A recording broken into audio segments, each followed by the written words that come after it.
On the morning of October 10, 2020, a story began to unfold in the small town of Harvest Ridge, Iowa, that would forever blur the line between desperation and divine providence.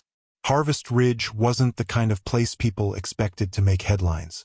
A town of barely 5,000 souls, it sat surrounded by endless cornfields and long stretches of quiet highway. People here believed in hard work, in keeping their struggles private, and in making do with whatever they had.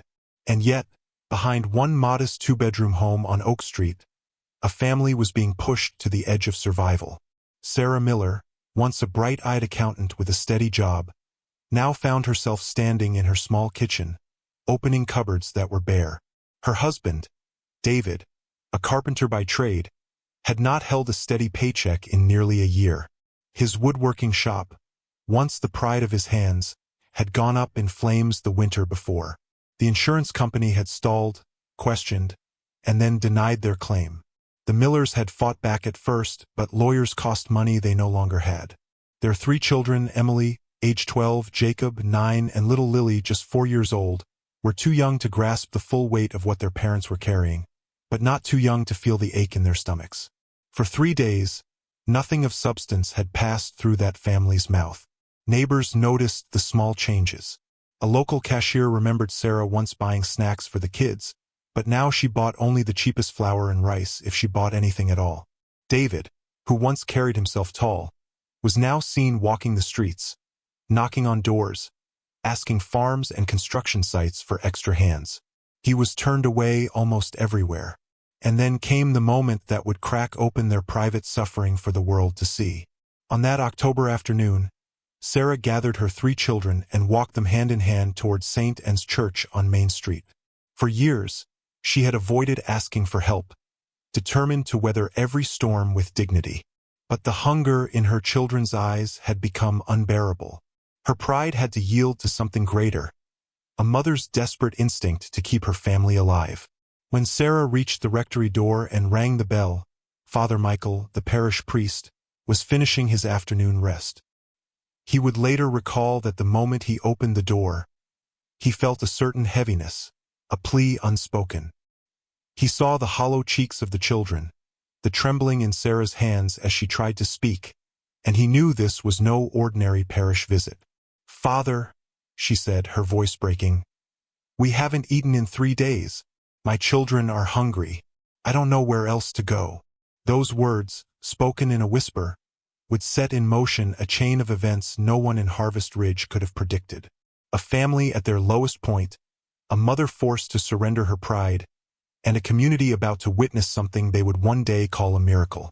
Before the hunger set in, the Millers were like so many families in small-town America. They lived in a modest 2-bedroom house on Oak Street with faded blue siding, a backyard just big enough for a swing set, and a patch of vegetables Sarah tried to grow every summer. For years, theirs had been a story of quiet stability. David Miller had built his reputation with his hands, a carpenter specializing in handcrafted cabinets and antique restorations. His small workshop, converted from an old barn behind their house, had become a hub for neighbors and clients from nearby towns. It started with a single phone call in late 2019. A property developer out of Des Moines who owed David's workshop over $40,000 for a large custom kitchen job declared bankruptcy. Overnight, months of labor vanished. The Millers assumed they would bounce back, but then January brought disaster. On a bitterly cold night, a spark in the workshop's wiring turned into flames. Every machine was reduced to twisted metal. The wood David had stockpiled for years turned to ash. He stood in the snow, watching his livelihood collapse. Insurance adjusters came, took photos, and filed reports. Weeks passed, then months. The letters came back full of legal terms and denials. The claim was delayed, then disputed, and effectively erased. Without tools, David couldn't take new jobs. By March, he was officially unemployed. Sarah tried to step in. She polished her resume and sent it to accounting firms in Des Moines and Cedar Rapids. But she was 37 with a 7-year gap in her employment history from raising children. Rejections filled her inbox. The savings went fast. Mortgage payments, utilities, and groceries drained their cushion. By June, Bills piled up unopened on the kitchen counter. They sold their used minivan. Then Sarah's wedding ring. Then antique furniture David had once restored. Neighbors began to notice the strain. The kids no longer rode bikes to the park. Sarah walked to the grocery store with exact change in her hand. David knocked on doors offering to repair fences or mow lawns for a few dollars.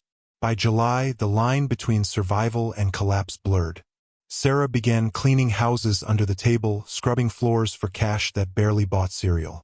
At night, husband and wife sat at their kitchen table in silence, staring at stacks of overdue bills.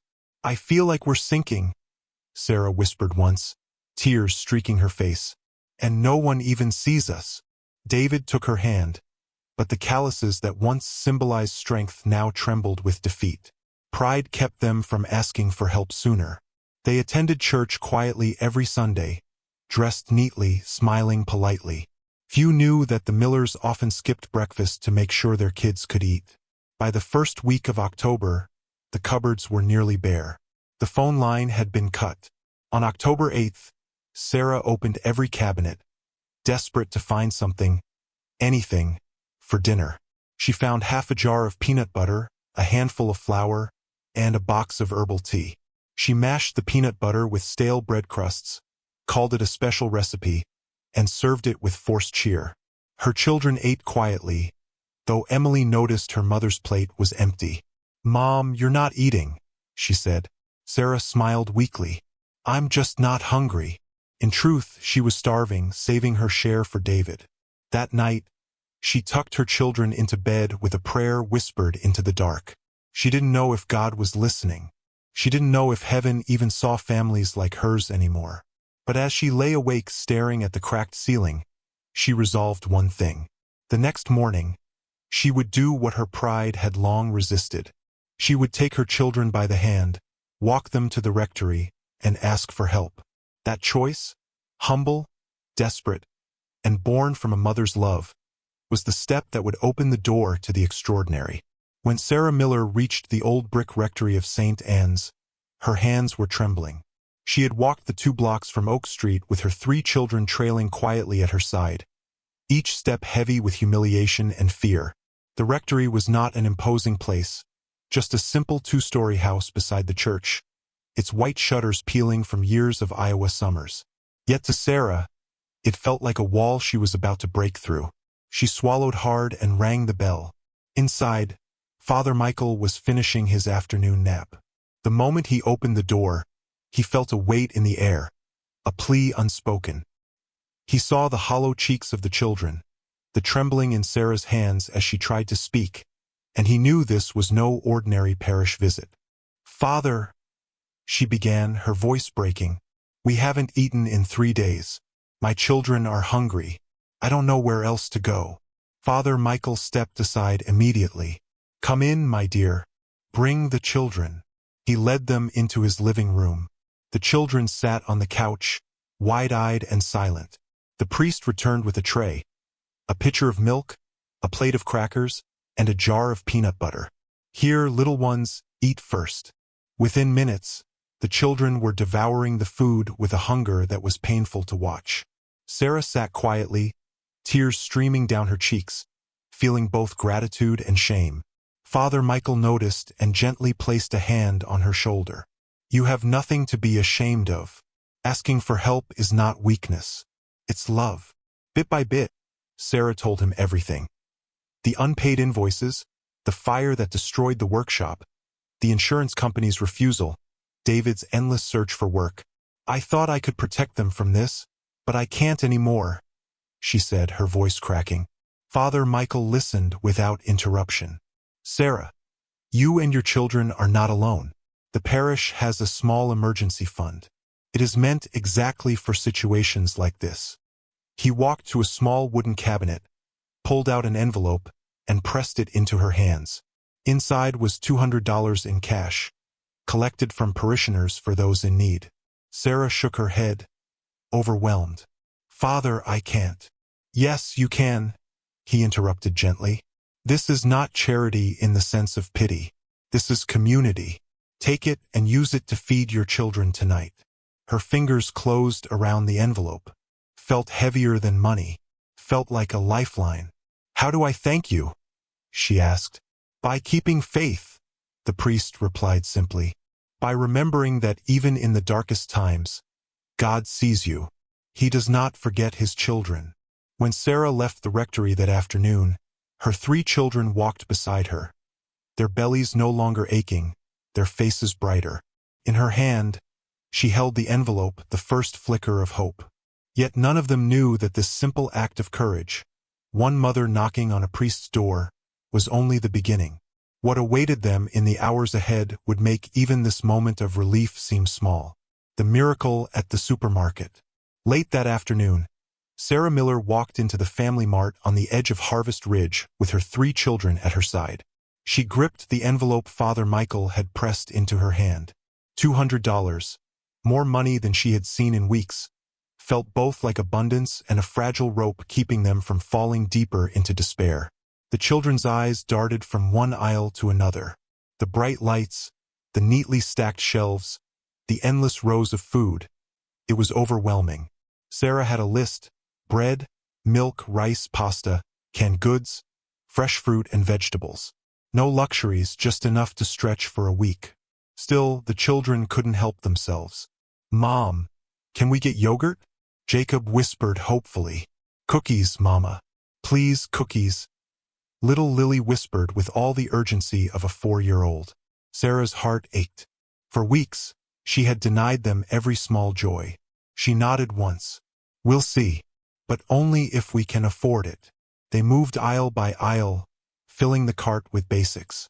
Sarah compared prices, choosing generic brands, checking totals in her head with every item. By the time they reached the checkout line, the cart was modest but full. At the register, Sarah's chest tightened. Her mental tally put the total close to $180. The cashier, a kind woman named Linda, began scanning items. The scanner beeped item after item, and Sarah's pulse quickened as the total climbed past $150. Finally, the screen flashed the final number, $187.45. Sarah's stomach dropped. It was nearly the whole envelope. But then something happened. The cashier frowned, tapping the screen. "That's strange," she muttered. "The register is now showing $72.45. Sarah blinked. "Excuse me?" Linda shook her head. "Must be a glitch." She rescanned every item carefully. Again, the total popped up, $72.45. She tried a third time deliberately. The result was the same. Finally, Linda looked at Sarah with wide eyes. "Well, I can't charge you more than what the register says. It's $72.45 today." Sarah's hands trembled as she handed over the cash. She walked away with her children and her receipt, the cart full of groceries, and over $120 still in her envelope. But the miracle wasn't over. When she began unloading the bags into the car, Sarah noticed items she was certain she hadn't picked. A bottle of olive oil, a package of shredded cheese, a bar of chocolate, even jars of baby food Lily hadn't had in months. She sat down hard on the curb outside the store, the Iowa sun lowering behind her. Was this a chance computer error, or something else? That night, for the first time in 3 days, the Miller family sat down to a real dinner. Sarah cooked pasta with cheese, served fresh salad, and poured milk into glasses. Jacob devoured his plate. Emily ate in silence, tears in her eyes. Little Lily, sticky with yogurt and crumbs of cookie, laughed for the first time in weeks. David came home late. When he stepped into the kitchen and saw the table covered with food, he stopped in his tracks. Where did all this come from? Sarah explained the envelope, the store, the glitch, the extra food. David stared at her in disbelief. "You're saying you paid $72 for all this?" he asked 3 times. Sarah nodded. "I don't know how to explain it." That evening, explanations didn't matter.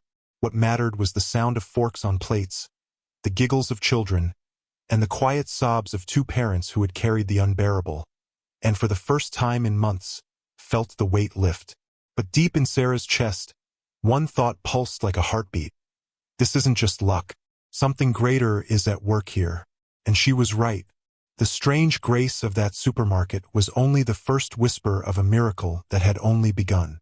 That night, the Miller home was alive with sounds it hadn't known in months. Laughter, clinking glasses, the chatter of children too busy eating to complain. When the children were finally tucked into bed, and the dishes set to dry, a quiet returned. David and Sarah sat together in the small living room, side by side on a sagging couch. A single lamp lit the space, casting a soft glow over the worn carpet. Outside, the Iowa night was heavy with the sound of crickets. $72, David repeated for the fourth time. I can't wrap my mind around it. There's no way that machine made the same mistake 3 times. And the food we didn't even buy. The baby jars, the chocolate, Sarah whispered. David, how can that be explained? He leaned back, exhausted. Maybe it's luck. Sarah hesitated. Her voice dropped to a whisper. Or maybe it's something more. The words hung between them. Then, at 9:15 p.m., something shifted in the room. First, it was the air. A sudden coolness swept through the living room, though no windows were open. The lamp beside them flickered, and then came the fragrance, sweet and unmistakable, like roses blooming in spring. Sarah's breath caught. David sat up straight. Do you smell that? She asked. Before he could answer, a light began to shimmer in the corner near the bookshelf.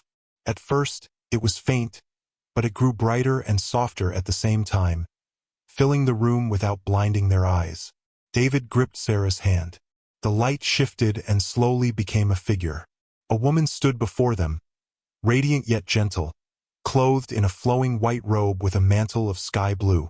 Her hair was a deep chestnut, her face serene, her eyes luminous with a tenderness that seemed to pierce their very souls. Her hands were joined in prayer, and from her whole being emanated a glow that warmed the room with peace. Sarah's knees gave way. She fell to the carpet, trembling. David dropped beside her, unable to move or look away. Then the woman spoke, and her voice was not sound, but music that resonated in their hearts. Do not be afraid, my children. I am Mary, the mother of Jesus, and your mother in faith. Sarah gasped, covering her mouth with her hands. Tears streamed down her face. David, usually so steady, shook like a boy. Mary's gaze swept over them with infinite compassion. I have heard your prayers. I have seen your suffering. I was with you when you had nothing to feed your children, and I was with you when the bread appeared on your table tonight. You are not abandoned. Sarah sobbed openly. Was it you at the store? The groceries? The receipt? Mary smiled with a radiance that filled the room. A mother does not ignore her children when they cry out. What you received was but a sign, proof that heaven sees you. And more is yet to come. David bowed his head, tears falling freely. But why us? We are nobody, just a family in Iowa. Mary's answer was gentle. It is in the ordinary homes, in the smallest towns, that God's love is revealed most powerfully. You held on to each other when everything else was stripped away. You chose love over pride. That is why heaven has come to you. Turning to Sarah, she continued, your faith and courage as a mother will be rewarded. Your children will grow strong, not only in body but in compassion. Turning to David, she added, your hands, though weary, will build again. Work will be given to you soon, and it will provide not only for your family but for others as well. For nearly 10 minutes, the room glowed with her presence. The Millers remained kneeling, their hearts pounding. Finally, Mary raised her hands in blessing. Remember, she said softly, you are loved. Share what you have seen. Let your story bring hope. I will always be near. Slowly, the light began to fade. The fragrance of roses lingered even as the figure dissolved into the quiet night. When it was gone, silence returned. Yet it was no longer empty. Sarah and David stayed on their knees long after, their hands clasped, their souls overwhelmed. It was only when Emily crept from her bedroom and whispered, Mom, Dad, why are you crying? That Sarah realized hours had passed. She gathered her daughter in her arms, her voice trembling but steady. "Because, sweetheart," she said, "tonight we met someone very special, and nothing will ever be the same again." The morning after the apparition, Sarah woke with a strange calm. For the first time in months, she hadn't spent the night worrying. The scent of roses still lingered faintly in the air. At first, she wondered if it had all been a dream, but when she walked into the kitchen, her doubts shattered. The pantry door, which she remembered closing the night before, stood slightly ajar. Inside, shelves that had been half empty were now full. Cans of vegetables lined neatly in rows, boxes of cereal, a bag of flour, packages of chicken sealed as if fresh from the store. Sarah's knees nearly buckled. She called David, and together they stared in silence at the abundance that hadn't been there hours before.